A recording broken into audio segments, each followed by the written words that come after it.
Haleluya. Haleluya. Puji Tuhan. Puji Tuhan. Salam sejahtera dalam kasih Tuhan Yesus Kristus. Selamat pagi. Pada kesempatan ini kita bersyukur kepada Tuhan karena kita kembali dipertemukan dalam Minggu Raya ini di pagi hari ini dalam suasana ya pandemik ya. Kita dibatasi dengan keadaan. Tapi puji Tuhan, seberapa kita yang ada pada pagi hari ini kita bersyukur sebab Tuhan baik. Tuhan sudah menyatakan penyataan dan pertolongannya hari lepas hari hingga kita berada pada titik ini ya. Pada hari ini kita menikmati berkat kehidupan. Puji Tuhan. Baik, tidak berlambatan waktu kita akan membaca dalam Alkitab, dalam kitab Ibrani pasal yang ke-10 ayat yang ke-25. Kitab Ibrani pasal yang ke-10 ayat yang ke-25. Puji Tuhan. Ibrani pasal yang ke-10 ayat yang ke-25. Yang sudah dapat katakan amin. Amin. Amin. Puji Tuhan. Ya, baik. Saya akan bacakan bagi saudara. Janganlah Ibrani pasal 10 ayat yang ke-25. Janganlah kita Dikatakan begini. diri Janganlah kita menjauhkan diri dari pertemuan-pertemuan ibadah kita seperti dibiasakan oleh beberapa orang. Tetapi marilah kita saling menasihati dan semakin giat melakukannya menjelang hari Tuhan yang mendekat. Haleluya, puji Tuhan. Bapak, Ibu, saudara-saudara, pesan firman Tuhan kepada kita di mana janganlah kita menjauhkan diri dari pertemuan-pertemuan ibadah. Tapi saudara-saudara, di masa pandemi ini ada begitu banyak kegiatan-kegiatan ibadah kita lewat media, ya, lewat Facebook, lewat Google Meeting, ya, lewat apa lagi? Zoom meeting, ibadah secara virtual, komunal. Nah, Bapak Ibu saudara-saudara yang diberkati Tuhan, tapi kesempatan ini, sekalipun kita hanya beberapa orang untuk beribadah kepada Tuhan, ada pesan firman Tuhan kepada kita untuk supaya kita tidak menjauhkan diri dari peribadatan. Amin, amin, amin. Biar tetap kita beribadah. Tapi bicara tentang konteks beribadah kepada Tuhan itu bukan hanya berorientasi kepada di mana kita berkumpul menyanyi memuji Tuhan. Tetapi di situ dalam konteks ibadah, sikap kita sehari-hari di mana kita melakukan kehendak Tuhan itu adalah ibadah kita kepada Tuhan. Tapi saudara-saudara, pesan firman Tuhan kepada kita, kita memperhatikan di sini bahwa dikatakan supaya dalam pertemuan ibadah itu kita lakukan. Oleh karena apa? Oleh karena nantinya hari Tuhan itu kita tidak tahu. Menjelang hari Tuhan yang mendekat. Nah, kapan hari Tuhan itu? Saudara-saudara, Bapak Ibu yang diberkati oleh Tuhan, hari Tuhan itu ada yang menerjemahkan setiap hari minggu. Hari Tuhan itu ada yang menerjemahkan setiap satu bulan atau setiap dalam sebulan itu. Hari Tuhan. Tetapi hari Tuhan itu adalah setiap hari. Amin. Hari Tuhan itu adalah setiap hari. Dan dalam Alkitab yang kita pelajari, hari Tuhan itu bukan hanya saja setiap hari, tetapi hari Tuhan itu adalah di mana saatnya penghakiman itu datang. Betul, saudara-saudara? Nah, penghakiman itu datang. Namun saudara-saudara Tuhan, kadang kita mengalami apa yang disebut hukuman Tuhan, ya. Jangankan penghakiman, tapi hukuman Tuhan. Saudara-saudara, itu sebabnya firman Tuhan mengingatkan kita dengan pesan pada kesempatan ini untuk apa? Untuk jangan-jangan kita ketika hari Tuhan tiba, saudara-saudara, kita didapati tidak berkenan kepada Tuhan. Betul? Betul saudara? Itu sebabnya kita harus mendekatkan diri kepada Tuhan. Kita beribadah kepada Tuhan. Mana tahu saudara, mana kita tahu bahwa di tahun 2020 sampai tahun ini ada pandemi, ada virus corona, kita tidak tahu. Dulu kita diajak untuk beribadah kepada Tuhan, tapi mereka malas-malas datang beribadah kepada Tuhan. Tetapi ketika sudah pandemi ini, kita malah justru kita tidak bisa kumpul bersama. Nah saudara, tapi kesempatan ini kita ada. Kita bersyukur, kita bisa menyembah Tuhan, kita bisa memuliakan Tuhan, kita bisa masih menjaga sikap kita di hadapan Tuhan. Dan Tuhan tahu kerinduan kita, Tuhan tahu pikiran kita, Tuhan tahu hati kita. Amin saudara. Tuhan tahu. Sebagaimana kesaksian tadi yang luar biasa, Tuhan tahu. Tuhan tahu memperhatikan anak-anaknya.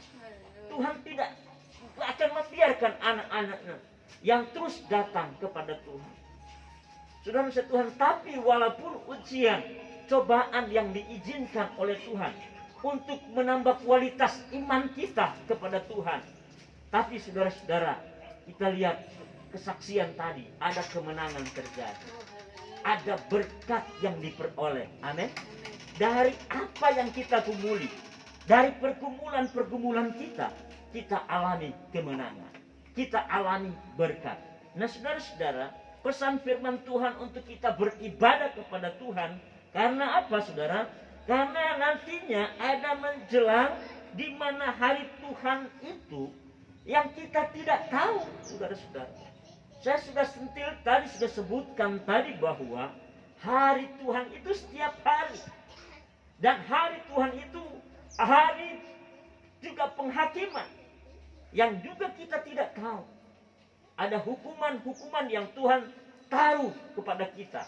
Manakala ketika kita berbuat salah, itu adalah teguran-teguran Tuhan. Di setiap hari pun kalau kita melakukan kesalahan, ada peringatan Tuhan kepada kita. Nah saudara-saudara Tuhan, itu sebabnya begitu penting untuk kita beribadah kepada Tuhan. Kenapa? Karena dalam ibadah kita, dalam pertemuan kita bersama, bersekutu bersama, menyembah Tuhan, memuliakan Tuhan, itu membersihkan setiap kesalahan dan dosa kita. Katakan amin. Itu membersihkan kesalahan-kesalahan kita. Kenapa? Karena di sana ada firman yang disampaikan. Untuk apa? Untuk membersihkan setiap apa yang kita pernah lakukan dan apa yang pernah timbul di dalam hati dan pikiran kita. Itu sebabnya saudara-saudara, dalam kitab Yohanes pasal 15 ayat yang ketiga, kamu bersih karena firman. Amin saudara. Kamu bersih karena firman. Dan Rasul Paulus berkata kepada Timotius bahwa firman Tuhan itu untuk menyatakan kesalahan, untuk memperbaiki kesalahan-kesalahan kita, kelakuan-kelakuan kita yang tidak baik harus diperbaiki oleh firman. Amin saudara. Harus diperbaiki oleh firman. Saudara, kenapa begitu penting kita harus beribadah kepada Tuhan? Karena memang supaya dalam ibadah kita harus disucikan, harus dibersihkan dengan firman. Amin saudara. Harus dibersihkan dengan firman. Kenapa saudara? Karena saudara, ada 3 pintu gerbang dosa. Ada 3 pintu gerbang dosa. Saudara, pintu gerbang dosa yang pertama adalah pikiran kita. Betul? Pikiran kita. Saudara-saudara, pikiran kita, banyak hal yang kita pikirkan, tetapi juga banyak hal yang membuat kita berdosa oleh pikiran kita. Dan saudara-saudara, awal dari dosa itu, saudara yang setua, dalam kitab Kejadian pasal yang ketiga, oleh karena cara berpikir Hawa, sehingga dia jatuh dalam dosa. Kalau kita lihat dalam pasal 3 ayat 1, 2, 3 sampai ayat yang kelima, Hawa berpikir, padahal sudah pakai firman malahan saudara. Dia berpikir, iblis tahu, saudara-saudara, Tuhan berkata bahwa kalau kamu makan buah ini, kamu pasti akan menjadi seperti Allah. Nah pikiran dari Hawa, pantasan Tuhan larang kita makan buah ini. Karena kalau kita makan buah ini, kita menjadi seperti Allah. Nah, itu sebabnya saudara-saudara, dalam kitab Kejadian juga ada orang-orang yang berbuat dosa. Dan firman Allah katakan, dan Allah sendiri berkata bahwa oleh karena kebejatan mereka, pikiran mereka, pikiran yang jahat, saudara. Itu sebabnya saudara-saudara, firman Tuhan mengingatkan kepada kita untuk kita beribadah kepada Tuhan. Karena menyucikan, membersihkan pikiran kita dengan firman. Betul saudara? Nah, iblis juga tidak berhenti untuk masuk setiap pikiran kita. Rasul Paulus berkata, aku takut kalau pikiran kamu disesatkan oleh ilah zaman ini. Apa ilah zaman ini, saudara? Ada banyak, saudara, yang kita pegang itu. Ya, saudara, bisa menjadikan itu ilah zaman ini, saudara. Alat-alat elektronik yang lain. Haleluya. Saudara. Kendaraan. Ya. Tempat yang menjadi idola kita, ya, kita tinggalkan tempat pertemuan ibadah kita, tapi kita pergi ke tempat yang lain. Itu adalah bagian dari ilah zaman ini. Nah, saudara-saudara, itu sebabnya pesan firman Tuhan, ada 3 pintu gerbang dosa. Yang pertama adalah pikiran kita, ya. Bahkan dalam ibadah kita bisa saja kita berbuat dosa. Wah, pendeta ini terlalu lama khotbahnya, ya. Betul kan, saudara-saudara? Sementara ibadah, aduh, besok ternyata ada duit, besok ternyata ada makan. Nah, saudara-saudara, itu bagian dari apa? Di mana kita akan kehilangan pengharapan, dan pengharapan itu hilang, maka kita berdosa. Betul, saudara? Kita akan pasti akan melakukan hal-hal yang istilah jalan pintas. Betul? Jalan pintas. Kita tidak ikut jalannya Tuhan. Nah, saudara-saudara, dan pintu gerbang dosa yang kedua adalah perasaan kita. Betul? Adalah perasaan. Kalau saya mau ingin membacakan beberapa ayat di sini, saudara. Bahkan dalam Markus pasal 7 ayat yang ke-21, kalau kita perhatikan di sana, ada perasaan hati di sana, saudara. Ada banyak yang terjadi di dalam hati ini yang membuat kita berdosa. Di situ ada iri hati, ada cemburu, ada apa lagi? Ada banyak hal di dalam hati kita yang membuat perasaan kita, semakin kita merasakan bahwa Tuhan tidak menolong kita, kita merasakan bahwa ada orang lebih dari kita, kita merasakan bahwa kita lebih dari mereka, maka kesombongan itu terjadi. Betul, saudara? Betul? Nah, Bapak, Ibu, saudara-saudara, nah, pesan ini kita harus tangkap. Pintu gerbang yang ketiga adalah, pintu gerbang dosa yang ketiga adalah di mana sikap sehari-hari kita, ya, itu yang membuat kita berdosa. Nah, itu sebabnya saudara-saudara, Yakobus pasal 4 ayat yang ke-17 berkata bahwa jikalau kamu sudah tahu apa yang seharusnya dilakukan dan tidak dilakukan, kamu berdosa. Betul? Betul, saudara-saudara? Bisa katakan amin? Amin. Nah, apa yang seharusnya kita lakukan di hadapan Tuhan, itu yang kita harus lakukan. Apa perintah Tuhan, itu yang kita harus lakukan. Itu sebabnya Bapak, Ibu, saudara-saudara yang diberkati oleh Tuhan, kita harus datang beribadah kepada Tuhan. Karena dalam peribadatan ada firman yang menyucikan kita. Amin.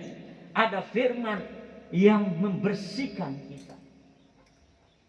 Walaupun kita tahu bahwa salib Yesus dan oleh darah Yesus itu telah menyucikan segala dosa manusia, tetapi ada sikap, ada pikiran, ada perasaan di setiap hari-hari hidup kita. Kita lakukan, saudara-saudara, dan kita berdosa di hadapan Tuhan. Kita harus datang di hadapan Tuhan, di hadirat Tuhan, membersihkan diri dengan firman-Nya, membersihkan diri dengan pujian penyembahan kepada Tuhan, untuk terus berlayak di hadapan Tuhan. Amin, saudara. Sebabnya saudara-saudara, pesan firman Tuhan dikatakan jangan kita menjauhkan diri dari peribadatan. Amin, saudara.